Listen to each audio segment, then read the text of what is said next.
Shalom Bapak Ibu Saudaraku, kita bersyukur Tuhan pertemukan kita kembali di hari yang baru ini. Ini adalah anugerah dan berkat dari Tuhan buat saudara dan saya.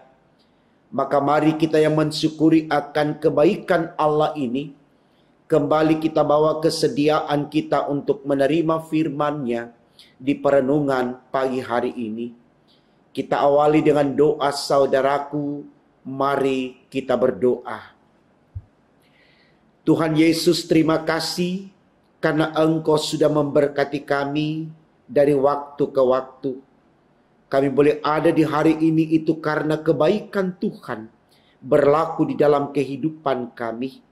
Kami mohon kami yang sudah Engkau kasihi ini, Engkau layakkan untuk menerima firman-Mu lewat pembacaan Alkitab dan perenungannya, agar lewat semua yang kami terima dari Tuhan ini, menjadikan kami mampu untuk menghadapi tantangan pergumulan seberat apapun di dalam kehidupan yang kami lakoni hari ini.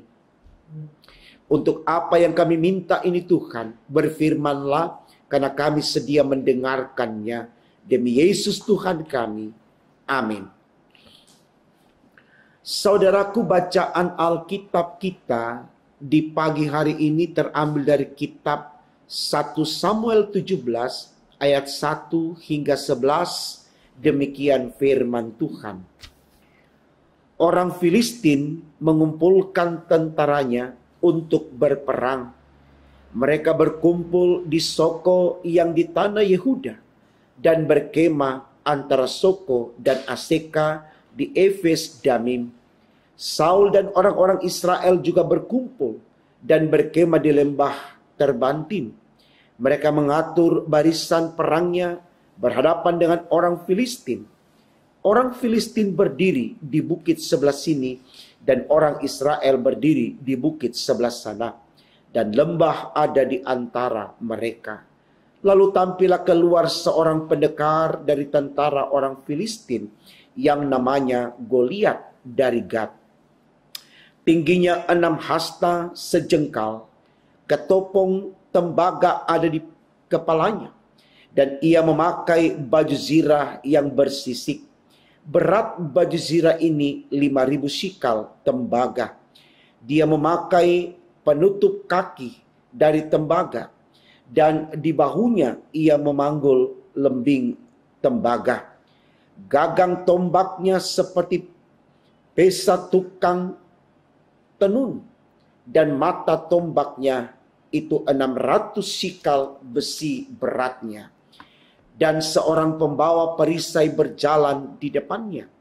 Ia berdiri dan berseru kepada barisan Israel, katanya kepada mereka, "Mengapa kamu keluar untuk mengatur barisan perangmu?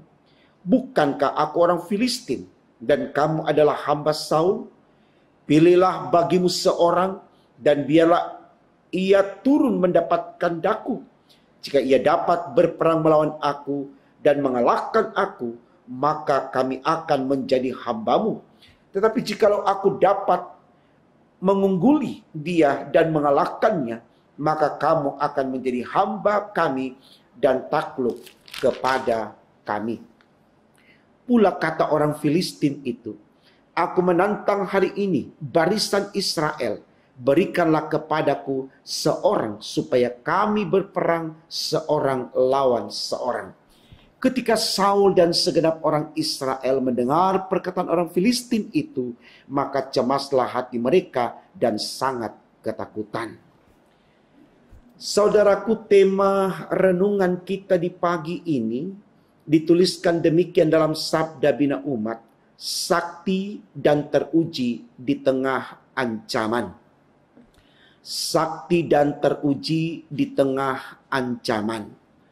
Saudaraku, tentu hari ini kita ketahui bersama sebagai bangsa Indonesia, kita memperingati Hari Kesaktian Pancasila, di mana dalam peristiwa yang tercatat di sejarah Indonesia ini mau mengisahkan bagaimana semangat para pejuang bangsa kita membela negara kita dari upaya kejahatan orang-orang di zaman itu, baik yang datang dari luar negeri, bahkan juga yang datang dari dalam negeri. Kita ingat peristiwa ini sangat berhubungan dengan peristiwa G30 SPKI.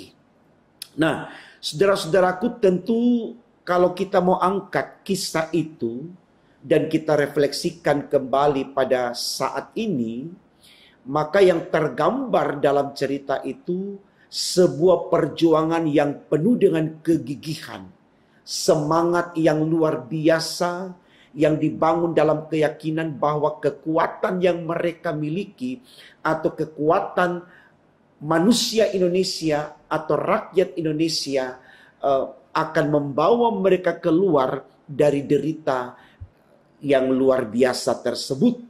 Ya. Dan terbukti saudaraku, semangat itu benar-benar membawa Indonesia kepada sebuah keadaan hidup yang lebih kondusif, lebih terjamin kebahagiaannya, dan tentu manusia Indonesia lebih bisa mengekspresikan kehadirannya sebagai anak bangsa yang ikut berkontribusi di dalam membangun negeri tercinta ini. Nah, saudaraku, saya pikir ini baik untuk kita renungkan sebagai warga gereja. Kalau tadi kita berbicara sebagai warga negara, sekarang kita berbicara sebagai warga gereja yang tentunya juga adalah bagian yang tak terpisahkan dari warga negara. Kenapa? Karena gereja itu adalah bagian integral dari bangsa ini. Jadi apapun yang mau kita lakukan sebagai warga gereja, itu juga akan berdampak dalam kehidupan bernegara. Karena kita ada di dalam sebuah negara. Nah, bisa kita bayangkan saudaraku kalau kemudian sebagai warga gereja kita selalu memiliki sifat yang pesimis, ya, yang selalu dikuasai dengan rasa resah dan gelisah, was-was, tidak memiliki keyakinan atau kepastian untuk berjuang dalam mengkaryakan diri kita, maka tentu ini juga akan berdampak bagi kehidupan bangsa kita. Nah, oleh karena itu saudaraku, lewat renungan kita di pagi hari ini, dengan melihat sorotan tema yang dituliskan secara sinodal dalam Sabda Bina Umat, yaitu sakti dan teruji di tengah ancaman, ini mau menggiring kita sebagai warga gereja sekaligus sebagai warga negara untuk selalu memiliki sikap optimis. Harus selalu yakin bahwa kekuatan itu ada pada kita. Nah, semua ini saudaraku bisa terwujud atau terjadi dalam setiap diri warga gereja yang juga adalah warga negara. Kalau dia punya iman, artinya kalau dia selalu meletakkan Allah atau menjadikan Allah itu sosok yang dia sembah. Karena ketika orang percaya kepada Allah, maka dia tidak memiliki sifat yang pesimis, ya. Tapi dia selalu optimis karena dalam Tuhan itu tidak ada yang mustahil. Semua bisa. Ya. Karena firman Allah kita selalu dengar disampaikan kepada kita, saudaraku, jika engkau di pihak Tuhan, maka tidak ada lawanmu. Jadi saya pikir ini baik saudaraku untuk kita renungkan supaya kita mulai membangun semangat itu untuk selalu menjadikan Allah sosok yang terpenting dalam hidup kita, supaya kita memiliki semangat untuk menyatakan kehadiran kita di totalitas hidup kita sebagai patriot bangsa dan juga sebagai laskar Kristus yang selalu memiliki semangat. Itu tema khotbah kita, arahkan seperti itu. Sakti dan teruji di tengah ancaman. Kita tahu persis saudaraku, hidup ini penuh dengan ancaman. Kalau kita tidak menjadi pribadi yang sakti, ya, pribadi yang kuat, katakan begitu, di dalam ancaman itu kita akan kalah. Nah, tema ini sebenarnya hendak menyindir Saul dengan orang-orang Israel pada waktu mereka berhadapan dengan orang-orang Filistin, yaitu Goliat. Kita lihat di ayat 11 dikatakan begini. Ketika Saul dan segenap orang Israel mendengar perkataan orang Filistin itu, maka cemaslah hati mereka dan sangat ketakutan. Mari kita bertanya saudaraku, kenapa Saul dan orang-orang Israel pada waktu itu tidak memiliki keyakinan yang begitu kuat untuk bisa melawan orang-orang Filistin, untuk bisa mengalahkan mereka. Karena ternyata memang saudaraku, mereka itu sudah tidak memiliki kuasa Allah di dalam diri mereka. Ya. Roh Tuhan itu sudah tidak ada pada mereka. Coba kita lihat di dalam pasalnya yang ke-16 ayatnya yang ke-14. Kita baca di sana begini.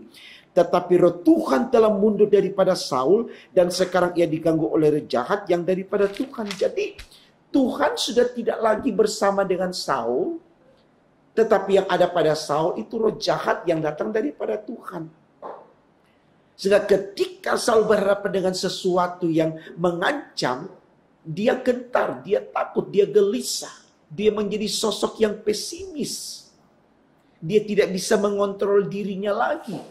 Dia tidak bisa membangun semangatnya lagi. Karena dia sudah tidak memiliki Tuhan. Saya pikir ini baik saudaraku untuk kita renungkan. Supaya tema ini, tema khotbah kita di hari ini, benar-benar menjadi spirit bagi kita untuk membuktikan kualitas kita sebagai anak-anak Tuhan. Yang harus mengabdikan diri atau berkarya di dalam gereja maupun di dalam bangsa. Di dalam bangsa mempertahankan kemerdekaan. Tidak mudah saudaraku. Untuk mempertahankan NKRI itu tidak mudah. Hanya kalau kita punya iman, kita bisa melakukan itu. Kalau kita tidak punya iman, saya yakin kita akan gampang sekali mengikuti ajaran-ajaran sesat yang terus mengerongrong kehidupan berbangsa bernegara kita. Begitu juga sebagai gereja. Kita harus berjuang untuk menunjukkan eksistensi kita sebagai pewaris kerajaan Allah. Jadi kalau kita tidak punya iman, saudaraku, itu akan hilang. Eksistensi gereja akan hilang. Dan gereja tidak bisa menjadi role model bagi kehidupan luas.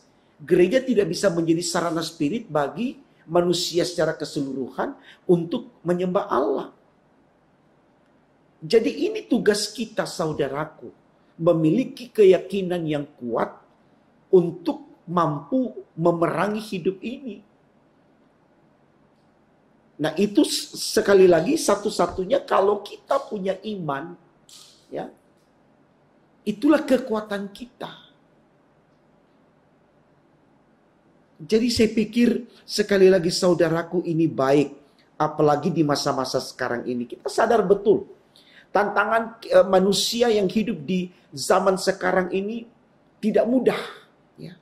Di situasi pandemi ini tidak mudah hal yang kita hadapi.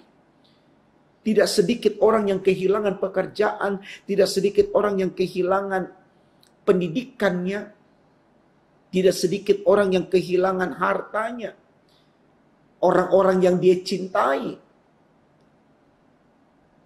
Tetapi sekali lagi saudaraku, apapun situasi yang kita hadapi, kalau kita punya iman, maka kita akan menjadi pribadi yang sakti. Sakti dalam pengertian akan menjadi pribadi yang kuat.